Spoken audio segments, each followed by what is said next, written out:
आता स्थिती चांगली आहे, शांतता आहे. गाववाल्यानं सर्वांनी ते सहकार्य केल्यामुळं शांतता प्रस्थापित झाली. पोलीस पाटील आहे, पोलीस मंडळी आली, त्यांनी ते काबूत केलं. पण काल संध्याकाळी थोडीशी गडबड झाली की तरी त्यांचं आपसे घेणं देणं होतं बकरीचं म्हणजे याच्यावरून घेणं देण्यावरून. तर इकडचे चार तिकडचे तार काही धावाधावी होतच ती दगडफेक सुरू केली लोकांनी. इकडे आमच्या गल्लीत बी झाली ती दगडफेक आणि त्याच्यामुळे लोक थोडे भयभीत झाले. भयभीत होणं गरजेचंच आहे ते. त्यानंतर मग पोलीस पाटील सर्व लोकांनी मिळून ती शांतता मिळवली आणि पोलीस वगैरे आले. तेव्हापासून मग शांतता आहे.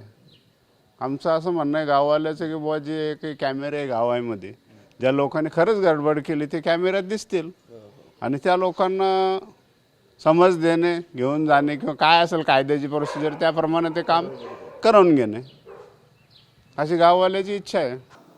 काल अजिंठा पोलीस स्टेशन छत्रपती संभाजीनगर ग्रामीण या ठिकाणी साधारण 7:30 ते 8च्या दरम्यान 2 गटांमध्ये मारहाणीचा प्रकार झाला. त्यानुसार CR नंबर 35/26 गुन्हा दाखल करण्यात आलेला आहे.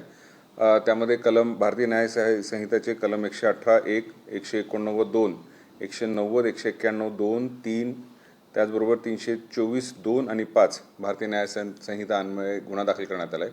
यामध्ये थोडक्यात हकीकत अशी आहे की काल एक व्यक्ती आहे, तो आपला मटण घेण्यासाठी एका दुकानावर गेला असता. त्यांनी त्याचे पैसे मागितले असता सदरच्या व्यक्तीला जो दुकान मालक आहे तो म्हणाला की माझी सुद्धा तुझ्यावर उधारी आहे आणि त्यावरून दोघांच्या पैशाच्या देवाणघेवाणावरून दोघांमध्ये बाचाबाची झाली आणि मग दोघांनीही आपापल्या मित्रांना बोलून त्या समोर आमोरासमोर दोन्ही गट एकत्र आले आणि त्यामध्ये दगडफेक वगैरे झालेली आहे.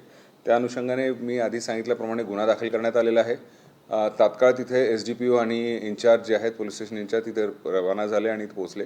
RCPची एक प्लॅटून तिथं आता काल रात्री साधारण 9-9:30 पासून तैनात आहे.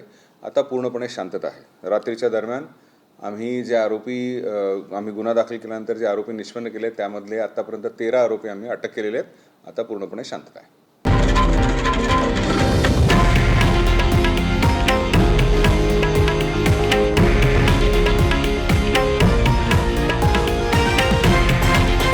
हे आहे देशातील नंबर 1 न्यूज नेटवर्क आणि आपण पाहत आहात TV9 मराठी, एकमेव.